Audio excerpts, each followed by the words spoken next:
अस्सलाम वालेकुम। My self फाजिद Malik और आज जो मैं आपके पास टॉपिक लेकर आया हूँ वो है विटामिन D3। विटामिन D3 जो है हमारी बॉडी के अंदर किस तरीके से काम करता है, उसका मोड ऑफ एक्शन क्या है और हमें नेचुरल सोर्सेज से कहाँ कहाँ से वो हमें मिल सकता है। और अगर जब हम नेचुरल सोर्स से नहीं लेते तो उसके बाद हमारे पास अल्टरनेट ऑप्शन क्या है। आज इन तमाम चीज़ों को हम कवर करेंगे। अच्छा, मैं आपको बताता चलूँ कि विटामिन D3 जो है हमारी बॉडी के लिए क्यों ज़रूरी है। अच्छा, समटाइम ऐसा होता है कि जो है लोगों की ये क्यूरीज भी आती हैं और समटाइम जो है ये समझ रहे होते हैं लोग कि विटामिन D3 जो है वो बोन्स को स्ट्रॉन्ग करती है, जबकि ऐसा नहीं है। विटामिन D3 जो है बेसिकली ट्रांसपोर्टर है। किसका ट्रांसपोर्टर है? कैल्शियम का। कैल्शियम जो है हमारी बोन्स को स्ट्रॉन्ग करती है, यानी कि अगर हमें बोन्स को स्ट्रॉन्ग करना है तो हमें चाहिए कैल्शियम। और कैल्शियम को बोन्स तक डिपॉजिट करवाने का जो काम है वो विटामिन D3 का है। अगर हम सिर्फ और सिर्फ कैल्शियम ले रहे हैं और विटामिन D3 नहीं ले रहे तो इस डजन मीन के बोन्स हमारी स्ट्रॉन्ग हो रही है। और हम सिर्फ सिंगल फॉर्म, हम सिर्फ विटामिन D3 ले रहे हैं और कैल्शियम नहीं ले रहे, तो इसका मतलब भी ये नहीं है कि हमारी बोन स्ट्रांग हो रही है। ये एक दूसरे से कनेक्टेड है। अगर आपको विटामिन D3 भी लेना है और उसके साथ साथ कैल्शियम भी लेना है, ये जब दोनों चीज़ें आप एक्चुअल अमाउंट में लेंगे तो आपकी बोन स्ट्रांग होगी। तो हमारे लिए क्या ज़रूरी हो गया कि विटामिन D3 भी लेना है और उसके साथ साथ कैल्शियम भी लेना है। समटाइम्स क्या होता है कि पेशेंट जो है वो बोन्स को स्ट्रॉन्ग करने के लिए विटामिन D3 जो है एक्सट्रीम लेवल पे ले रहा होता है और कैल्शियम को लेना ही छोड़ देता है। क्यों? क्योंकि उसके जहन में ये होता है कि वो विटामिन D3 जो है हमारी बोन्स को स्ट्रॉन्ग कर रहा है, जबकि ऐसा हरगिज़ नहीं है। तो इन चीज़ों के बारे में भी आप हम सबको जो है एहतियात करनी चाहिए। अच्छा, अब मैं बताता चलता हूँ कि आखिरकार हमारी बॉडी के अंदर विटामिन D3 किस तरीके से मेटाबोलाइज होता है। होता क्या है कि हमारी स्किन के नीचे 7D हाइड्रोकोलेस्ट्रॉल होता है। ये जो हमारी स्किन है इसके नीचे होता है 7D हाइड्रोकोलेस्ट्रॉल। जब हमारी सन की रेज, यूवी लाइट्स हमारी स्किन के ऊपर पड़ती हैं तो ये जो 7D हाइड्रोकोलेस्ट्रॉल होता है वो कन्वर्ट होता है पॉलीकाल्सिफेरॉल के अंदर। यानी कि ये जो आप स्किन देख रहे हैं इस स्किन के नीचे होता है 7D हाइड्रोकोलेस्ट्रॉल। देन वो 7D हाइड्रोकोलेस्ट्रॉल यूवी लाइट्स के थ्रू वो कन्वर्ट हो जाता है पॉलीकाल्सिफेरॉल के अंदर। पॉलीकाल्सिफेरॉल देन मूव होता है हमारे लिवर के पास। लिवर के पास एक एंजाइम होता है जिसका नाम होता है 25 हाइड्रोक्सीलेज। जब पॉलीकाल्सिफेरॉल 25 हाइड्रोक्सीलेज के पास जाता है तो वहां पर वो उसके साथ मर्ज होता है और मर्ज होने के बाद उसका नाम चेंज हो जाता है जिसको हम बोलते हैं कैल्सीफिडायोल। कैल्सीफिडायोल अभी भी हमारा विटामिन D3 इनएक्टिव है, अभी भी एक्टिव नहीं हुआ। कैल्सीफिडायोल बनने के बाद अभी इसका फर्दर दूसरा तीसरा प्रोसेस स्टार्ट होता है। देन ये वापस मूव होता है किसके पास? किडनी के पास। किडनी के पास वहां पर होता है 1 हाइड्रोक्सीलेज एंजाइम। वहां पर था 25 हाइड्रोक्सीलेज, यहाँ पर है 1 हाइड्रोक्सीलेज। तो 25 हाइड्रोक्सीलेज जब 1 हाइड्रोक्सीलेज एंजाइम के पास जाता है तो फिर बनता है हमारा एक्टिव फॉर्म जिसको हम कैल्सीट्रायोल कहते हैं। और उस वो जब मर्ज होता है 25 हाइड्रोक्सीलेज 1 हाइड्रोक्सीलेज के साथ तो बन जाता है 125 हाइड्रोक्सीलेज विटामिन D3। और ये हमारी विटामिन D3 की एक्टिव फॉर्म है। और देन अब ये अपना काम स्टार्ट करता है अपनी बॉडी के अंदर। बॉडी के अंदर अभी किस तरीके से काम स्टार्ट करता है, जैसा कि मैंने आपको बताया कि हमारी स्मॉल इंटेस्टाइन के अंदर अगर प्रॉपर तरीके से कैल्शियम की एब्जॉर्प्शन नहीं हो पा रही तो ये हमारी एब्जॉर्प्शन को इंक्रीज कर देगा। और अगर हमारी बोन्स तक हमारा कैल्शियम प्रॉपर तरीके से डिपॉजिट नहीं हो रहा तो क्या करेगा? विटामिन D3 जाएगा ब्लड स्ट्रीम के पास। ब्लड स्ट्रीम में अगर हमारा कैल्शियम पड़ा हुआ है और वो उधर से कैरी करेगा, देन डिपॉजिट करवाएगा बोन्स के अंदर। अब समटाइम ऐसा होता है कि बोन्स के पास एक्स्ट्रा कैल्शियम पड़ा होता है। फॉर एग्जांपल हमारी बॉडी के अंदर 800 mg जो है कैल्शियम पड़ा हुआ है, जबकि उसको कितना होना चाहिए था? 500 mg। तो 300 mg एक्स्ट्रा पड़ा हुआ है। तो 300 mg विटामिन D3 क्या करेगा? 300 mg कैरी करेगा और डिपॉजिट करा देगा ब्लड स्ट्रीम के अंदर। ये सारा काम आखिरकार क्या हो रहा है? विटामिन D3 कैल्शियम को मेंटेन रख रहा है हमारी बॉडी के अंदर और इसका बेसिकली काम भी यही है। कि हमारी बॉडी के अंदर कैल्शियम और एंड फास्फोरस को मेंटेन रखना।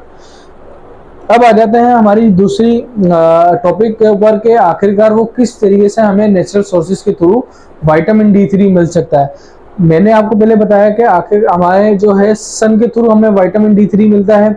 सन जब हमें सन के थ्रू नहीं मिलेगा तो उसके पास अल्टरनेट ऑप्शन कहाँ चला जाता है, डाइट्स के पास। डाइट के बाद हमारे पास जो आती हैं चीज़ें वो आता है मिल्क आता है, एग आता है, फिश आती हैं, मशरूम होता है, योगर्ट होता है। ये तमाम चीज़ें हमारी vitamin D three natural source से हमें मिल सकती है। मगर यहाँ पर भी एक सवाल पैदा होता है कि हमें कितनी चीज़ें खानी पड़ेंगी तब जाकर हमारी बॉडी की रिक्वायरमेंट्स फुलफिल होंगी। फॉर एग्जांपल यहाँ पर लिखा हुआ है कि काउ मिल्क अगर आप डेली एक गिलास पियेंगे तो हमारी बॉडी के अंदर 80 टू 120 इंटरनेशनल यूनिट वो बनेंगे। मगर हमारी बॉडी को जो विटामिन D3 चाहिए वो कितना चाहिए, मिनिमम 600 टू 800 इंटरनेशनल यूनिट हमारी बॉडी की रिक्वायरमेंट्स है। ये मिनिमम साइड में बता रहा हूँ आपको। तो अगर हमें ये बताएं कि हमें कितने गिलास दूध पीने पड़ेंगे जब जाकर हमारी बॉडी के अंदर विटामिन D3 बनेगा, कितने चाहिए होंगे। अगर 120 भी मैं लगाता हूं तो 5 से 6 गिलास हमें डेली पीने पड़ेंगे तब जाकर हमारी बॉडी के अंदर विटामिन D3 बनेगा, जो कि हम अफोर्ड नहीं कर सकते इसको। अब उसके या हम उसको इजीली गरीब जो तबका है वो उसको इजीली नहीं ले सकता। अब दूसरा ऑप्शन आ जाते हैं एक, मैं अभी भी वो चीज़ें डिस्कस कर रहा हूँ आप लोगों के साथ जो इजीली हमारे पास अवेलेबल भी है और उसको हम इजीली परचेज भी कर सकते हैं। फॉर एग्जांपल एग पे चले जाते हैं। एग आखिरकार हम अगर एग ले दें तो 20 टू 80 इंटरनेशनल, अभी भी ये 80 नहीं बता रहा, 20 टू 80 मे बी एक एग लेने से 50 इंटरनेशनल बन जाए, मे बी 80 इंटरनेशनल बन जाए, 30 इंटरनेशनल यूनिट बने। अगर मैं इसको मैक्सिमम साइड 80 इंटरनेशनल यूनिट भी लगाता हूं तो ये सोचें कि कितने एग खाने पड़ेंगे तब जाके हमारी बॉडी के अंदर जो 600 टू 800 इंटरनेशनल यूनिट हमारे विटामिन D3 चाहिए, तो जब जाकर हमारी विटामिन D3 बनेगा। यानी कि कम से कम 1 दर्जन अंडे हम खाएंगे तब जाकर हमारी बॉडी के अंदर 400 टू 800 इंटरनेशनल बनेंगे। अब आ जाते हैं last option, tuna fish, salmon fish, trout fish. एक तो इसकी अवेलेबिलिटी नहीं है, सेकेंडली एक्सपेंसिव है, हर बंदा इसको नहीं ले सकता। तो ये तमाम डाइट्स हम अफोर्ड कुछ कर सकते हैं, कुछ नहीं कर सकते।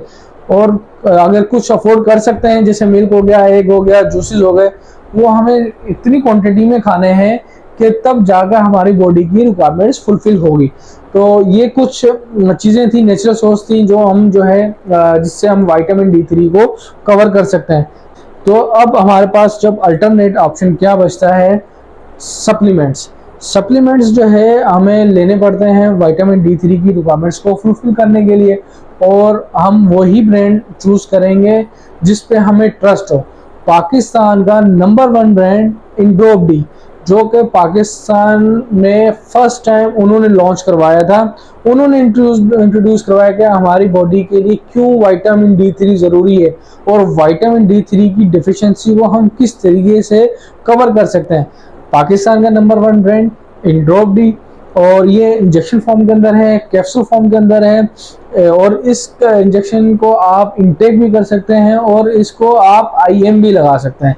इसके अंदर हमने कैप्सूल भी लॉन्च किया हुआ है जो कि आप ऐसे पेशेंट जो कि इंजेक्शन लगाने से अवॉइड करते हैं तो आप उसको अल्टरनेट आप उसको कैप्सूल फॉर्म भी दे सकते हैं। यहाँ पर आपकी सबसे बड़ी क्यूरी होगी कि विटामिन D3 के अंदर हम इंड्रोप-D ही क्यों यूज़ करें।